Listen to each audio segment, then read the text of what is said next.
मध्य प्रदेश की कांग्रेस नेता नूरी खान 5 दिन पहले उज्जैन में एक हिंदू संत की तरफ से आयोजित शोभा यात्रा में शामिल हुए। इस दौरान उन्होंने न सिर्फ भगवा कपड़े पहन रखे थे, बल्कि इस यात्रा के दौरान नूरी खान ने ओम नमः शिवाय मंत्र का भी जाप किया।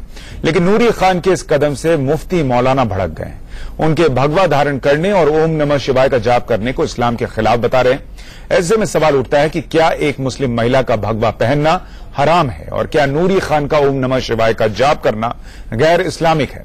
ऐसे तमाम सवालों पर आज हम बड़ी बहस करेंगे, जिसमें खुद नूरी खान तो मौजूद होंगी हमारे साथ। इसके साथ ही मुस्लिम धर्मगुरु अंसार रजा और वीएचपी नेता विनोद बंसल भी हमारे साथ मौजूद रहेंगे।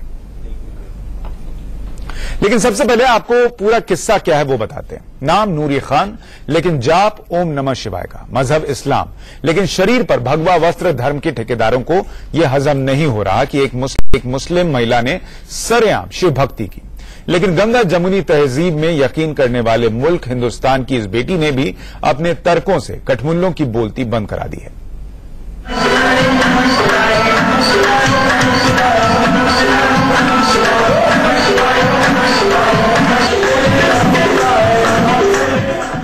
तो जो पूरा कार्यक्रम था वो हिंदू मुसलमान एकता के लिए था और इसीलिए नूरी खान का यह कहना है कि उन्होंने जो किया वो उसके लिए किया। लेकिन अब इस पर सवाल उठने लगे हैं और धर्मगुरु, मुस्लिम धर्मगुरु जो हैं वो सवाल उठा रहे हैं कि ये वाजिब नहीं है। इस पर बात करने के लिए हमारे साथ नूरी खान जो है वो खुद स्टूडियो में मौजूद हैं। बहुत स्वागत है आपका। अंसार रजा साहब हमारे साथ जुड़ रहे हैं, मुस्लिम धर्मगुरु हैं। विनोद बंसल वीएचपी के नेता हमारे साथ स्टूडियो में मौजूद है। और आपको याद होगा कि अभी कुछ दिन पहले ही नीतीश सरकार में मंत्री हैं खुर्शीद अहमद, उन्होंने जय श्री राम का नारा लगा दिया था, तो उन पर भी ऐसी ही आफत टूट पड़ी थी और उनको माफी मांगनी पड़ी। उनकी शादी जो है वो तक टूट गई थी और उन्हें फिर से निकाह करना पड़ा था। नूरी खान, पहले ये बताइए कि ये जो आपने किया, क्या आपकी नजर में ये कहीं से भी इस्लाम के खिलाफ है और ओम नमः शिवाय का नारा क्या आपने लगाया था? देखिए, मेरे दिल की जो वेदना या तकलीफ है वो सबसे बड़ी ये है कि पहले तो हमारा जो मुल्क है उसे बांट दिया गया, उसके बाद दिलों को बांट दिया गया और अब सबसे बड़ी बात यह है कि अब रंगों को भी बांट लिया गया है। अगर मैंने भगवा पहना, जिसे भगवा, केसरिया या चिश्तिया या सूफियाना कलर कह सकते हैं, वो मैंने हिंदू मुस्लिम एकता का संदेश देने के लिए पहना।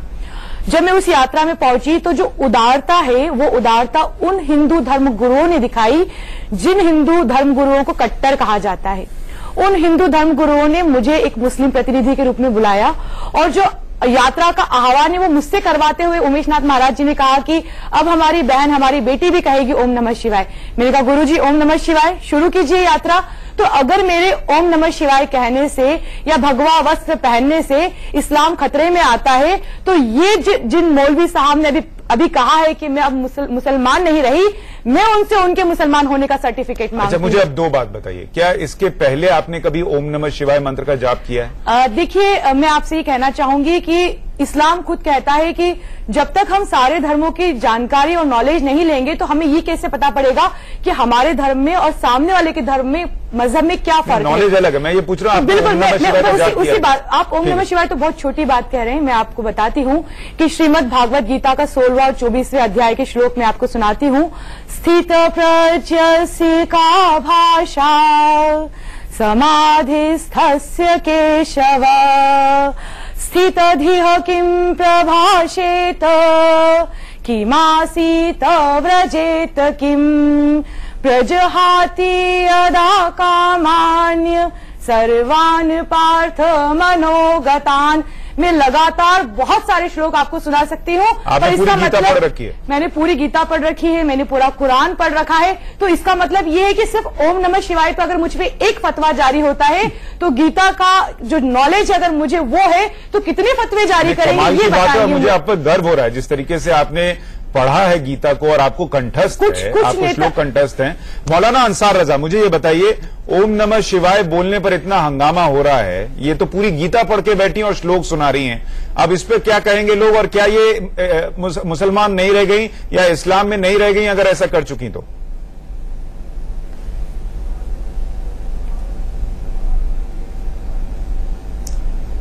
देखिए, पहली बात तो एक बात बता दें कि आप लोग जो एक हेडलाइन चला रहे हो कि उन्होंने भगवा पहन लिया तो मुसलमानों को एतराज हो गया, इस बात को अपने दिमाग से आप निकाल दीजिए कि भगवा पहनने से कोई ऑब्जेक्शन है। भगवा हमारे तिरंगे का कलर है, बलिदान का कलर है, उससे कोई एतराज नहीं है। हमारे सूफियों ने भी ये कलर पसंद किया है। आज भी हमारे यहाँ देवा शरीफ में ये कलर पसंद किया जाता है, वहां के लोग इस कलर को पहनते हैं। अब जहां तक सवाल जाप करने का है, तो अगर ये कहती हैं, जैसा कि इन्होंने अभी बताया है कि उन्होंने कहा कि इस लफ्ज से शुरू किया जाए, तो वो एक अलग चीज हो गई। अगर मान के चलिए इन्होंने उसका जाप किया है, तब फिर इनके ऊपर इस्लामी कानूनी लिहाज से बाकायदा तौर पे तौबा लाजिम है इनके ऊपर कि इन्होंने गलत किया है। आप भाईचारे के पैगाम का मतलब क्या? इस्लाम में कौन सी ऐसी चीज है जो भाईचारे का पैगाम देती है? कौन से कानून है सर, वो कौन सा कानून है, जरा बता दीजिए। आप जिस मजहब को मानने वाले नूरी खान कह रही है उनको नहीं पता कि इस्लाम में ओम नमः शिवाय बोलने पर कोई रोक है। आप कानून बता दीजिए। साहब, मैंने उसमें ये तो नहीं कह दिया कि मैंने अल्लाह के सिवा किसी को माबूद या शरीक मान लिया। मैंने किसी के धर्म नहीं, मैं बता रही हूँ कि मैंने किसी के धर्म के का अगर सम्मान किया है, तो उसमें इस्लाम की सोच इतनी छोटी कैसे हो जाती है कि अभी एक मौलवी कहते हैं कि मैं मुसलमान नहीं रही, एक कहते हैं मुझे तौबा करनी होगी। मैं आप लोगों के सामने तौबा क्यों करूंगी? मैं अल्लाह को अगर अपना माबूद मानती हूँ, खुदा मानती हूँ, तो मैं अल्लाह से 100 बार तौबा करूंगी। पर ये ऐसे मौलवी जो खुद मुसलमान है या नहीं, पहले मुझे इस बात की जांच करवानी पड़ेगी। और उसके बाद ऐसे मौलवी जो ये कह रहे हैं कि मैं मुसलमान नहीं हूँ, उन पर मैं मानहानि का दावा भी लगाऊंगी कोर्ट में कि कैसे उन्होंने कह दिया कि नूरी खान मुसलमान नहीं है। कौन धर्म के ठेकेदार तय करेंगे कि कौन मुसलमान है कौन हिंदू है? ये बताइए आप मुझे।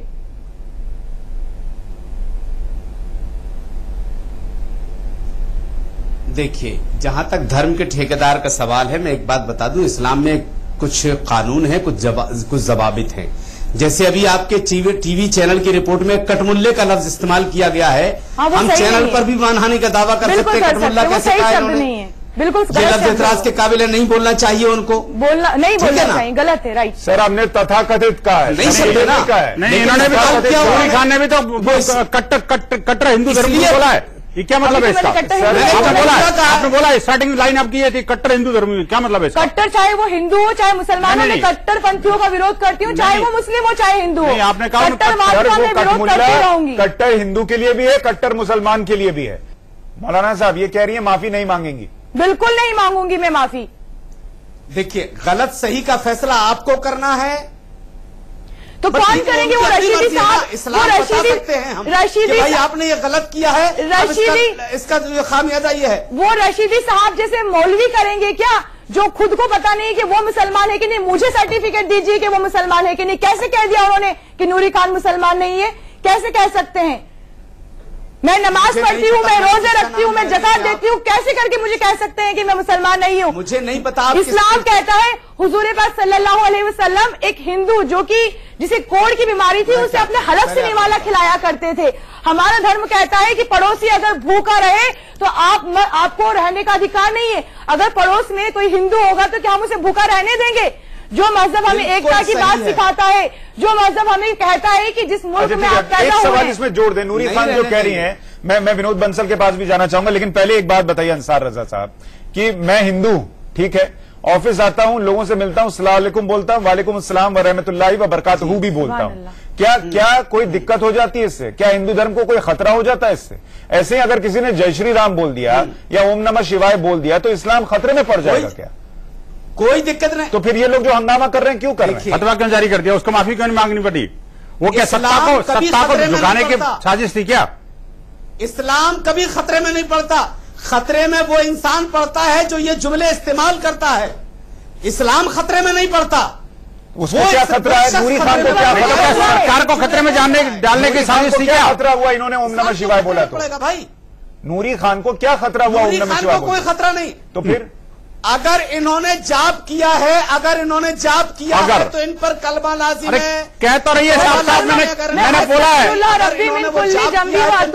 लाजिम है, इन पर तौबा लाजिम है। मौलाना साहब, अस्तगफिरुल्लाह रब्बी मिन कुल्ली जंबी व अतूबु इलैह में लगातार वेद करती हूँ, खत्म है ना? मैं लगातार नहीं, लेकिन मैं ऐसे फर्जी मौलवियों से माफी नहीं मांगूंगी क्योंकि मैंने कुछ भी गलत नहीं किया है। अल्लाह से और भगवान से तो हर इंसान हर रोज माफी मांगता है। बात मत खत्म कीजिए, पहले ये बताइए अभी आपने बोला उसका मतलब क्या? हमारे सारे दर्शकों को भी समझ में आया, खत्म हो गई। आप दोनों समझ गए, बातों को भी तो समझ में आया आपने बोला क्या है।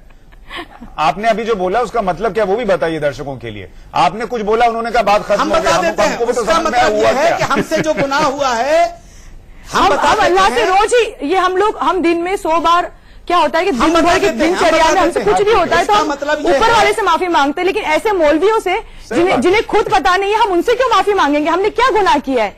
और कैसे वो कह सकते हैं कि नूरी खान मुसलमान नहीं है? मुझे ऐसे मौलवियों का सर्टिफिकेट नहीं चाहिए, मुझे वो मौलवी बताएं कि वो मुसलमान है कि नहीं चाहिए मुझे ऐसे मौलवी। ये इस्लाम का गलत चेहरा प्रस्तुत करते हैं। कोई सर्टिफिकेट की जरूरत नहीं। आपने सुन लीजिए,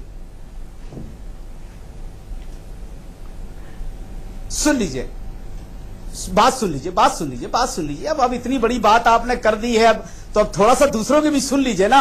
इस्लाम किसी को जबरदस्ती कोई चीज नहीं बताता। इस्लाम में जबरदस्ती की कल रशीदी साहब ने कांग्रेस के अभय दुबे जी को कलमा क्यों पढ़वाया? जबरदस्ती बताइए आप, ऐसे मौलवियों में कार्रवाई क्यों नहीं होती है? इस्लाम जबरदस्ती नहीं करता है। कल जो जी बिजनेस पे हुआ कि रशीदी साहब ने अभय दुबे जी को कलमा पढ़वाया, क्यों पढ़वाया? तो लेकिन मैं नहीं, क्यों पढ़वाया उन्होंने जबरदस्ती? क्या मुझे वहां पर हिंदू संतों ने जबरदस्ती कहा था? नहीं, मैंने उनके सम्मान में कहा कि और मैं महाकाल की नगरी में रहती हूँ, वहां दिन रात एक दूसरे का अभिवादन भी नमस्ते करके किया जाता है। शिव भगवान को भी अगर नमस्ते करें, हमें किसी धर्म में अगर अभिवादन करना पड़ता है तो उसमें भी हम इस्लाम से खारिज हो जाएंगे। अरे आप महाकाल की नगरी में रहती हैं, हम 22 ख्वाजाओं की चौखट में रहते हैं। अरे वाह, तो आप दोनों तो मिल गए, लेकिन उसका क्या होगा? जो रशीदी जी ने कलमा पढ़वा दिया, उनके खिलाफ फतवा कौन जारी करेगा? हम क्यों फतवा करें? वीएचपी यार, हम क्यों करेंगे? ला क्यों पढ़ा कांग्रेस ने कलमा? अरे कांग्रेस कलमा क्यों पढ़ रही है भाई? ने कभी फतवा जारी किया? ये घटिया काम नहीं करती वीएचपी। उन्होंने तो सौहार्द की मिसाल पेश की, उदारता दिखाई कि उन्होंने कहा कि अगर नूरी खान ने ओम नमः शिवाय बोला तो क्या आप कलमा पढ़ सकते हैं? तो उन्होंने कहा मैं पढ़ सकता हूँ, क्योंकि हम लोग रोजा इफ्तार में भी जाते हैं। और क्या? हम लोग ईद पे टोपी लगाते हैं। इससे बड़ा घटिया काम और क्या हो सकता है यार? तुम किसी भी आदमी को गले से लगाते हैं तो कोई अच्छा काम करते हो। उदारता अगर हिंदू धर्म के साधु संत, आज जो देश का माहौल हो चुका है, हिंसा फैल रही है, ऐसे में अगर हम हिंदू मुस्लिम एकता की बात करना चाहते हैं तो भगवा साड़ी को इश्यू बना दिया जाता है, शर्म आनी चाहिए। अच्छा ठीक है, मैं एक बात जानना चाहता हूं विनोद बंसल साहब आपसे कि इस कार्यक्रम में नूरी खान को बुलाया गया, ठीक, उनसे हिंदू मुस्लिम की एकता की एक तस्वीर पेश करने के लिए ओम नमः शिवाय बोला गया, उसके बाद उनका बोलने के लिए बोला गया, उसके बाद उनका विरोध शुरू हो गया, फतवे जारी हो गए। अब वीएचपी जो है नूरी खान के साथ देश भर में खड़ी होगी क्या? वो हर जगह जाके ये बात करेगी क्या कि नूरी खान के साथ हम खड़े हैं? नहीं सुशांत जी, वीएचपी को कहीं खड़े होने की जरूरत नहीं है। वीएचपी कोई फतवा जारी नहीं करती। वीएचपी आप खड़े होंगे क्या? ये तो आपके कार्यक्रम में आ गई। आप इनके इस मुश्किल वक्त में साथ खड़े होंगे क्या हर जगह? सुशांत जी आप देखिए, ये कांग्रेस की नेता है ना जी, और ये पूरी कांग्रेस इनके साथ है। अब कांग्रेस की जो डूबती हुई नैया को कहीं पार लगाने के लिए कोई तो मजदार चाहिए ना। आप गलत बोल रहे हैं, मैं बीच में नहीं बोला। मैं एक धार्मिक आयोजन में गई थी, पहली बात तो ये। आप बोलिए, मैं नहीं बोलूंगा। चलिए आप बोल लीजिए, आप बोल लीजिए। ठीक है, समय नहीं है। चलिए आप पूरी बात बोल लीजिए। मैं ये कह रहा हूँ, देखिए बात को गंभीरता से समझना पड़ेगा सुशांत जी। देखिए बात ये नहीं कि किसी ने भगवा पहन लिया और फतवा जारी कर दिया, ये मामला एंड हो गया। बात यह है कि इसका जो कट्टरपंथियों का जो दोहरा चेहरा है उसको समझने की आवश्यकता है। देखिए आखिरकार एक व्यक्ति जो मंत्री है, एक राज्य का मंत्री बना है, मंत्री बनते के साथ ही उसने जय श्री राम बोला तो उसके ऊपर पूरे सत्ता के ऊपर लाद पड़े लोग और फतवा जारी करके, एक सुनिए, वहां माफी मांगनी पड़ी। आपकी सरकार है वहां? अरे मेरी सुनिए, मेरी सरकार तो सब जगह है, लेकिन मैं कह रहा हूं उसको आखिरकार माफी मांगनी पड़ी। क्यों? कि वो राज्य सत्ता को झुकाना चाहते थे। अब यहाँ पर नूरी खान अगर भगवा पहन के जाती है तो देखिए आपत्ति क्यों होनी चाहिए इस देश के अंदर, और लेकिन फिर भी आपत्ति हो रही है। और कुछ आपत्ति कर रहे हैं, कुछ नहीं कर रहे, कुछ फतवा जारी कर रहे हैं, कुछ नहीं कर रहे। ठीक है कुछ, लेकिन मुझे बताइए आखिरकार देखिए कांग्रेस के नेता, आपने भी सुशांत जी, आप रोजाना टीवी डिबेट पे रहते हैं, आपने देखा हुआ पिछले कुछ वर्षों से, 2-3 सालों से, 2-1 सालों से ये परिवर्तन आया है कि कांग्रेस के प्रवक्ता भी टीका लगा के आते हैं, भगवा कपड़े पहनने लगे हैं। पहले नहीं आते थे। पहले साहब मेरे पास सिर्फ 30 सेकंड है, मुझे ये बताइए, नूरी खान तो नेता है कांग्रेस में और हिम्मत वाली है कि वो अपनी लड़ाई लड़ रही करी, मैं माफी नहीं मांगूंगी। इस देश में बहुत सारी ऐसी मुस्लिम महिलाएं होंगी जो ओम नमः शिवाय बोल दें या जय श्री राम बोल दे तो उनके पीछे बहुत सारे लोग पड़ जाएंगे। ऐसे में क्या करना चाहिए उनको? कई लोग फतवा जारी करते हैं, कई लोग कहते हैं ठीक है, नहीं है, क्योंकि कांग्रेस इसलिए क्या विरोध नहीं करेंगे। ये बोल सकते हैं ओम नमः शिवाय और जय श्री राम।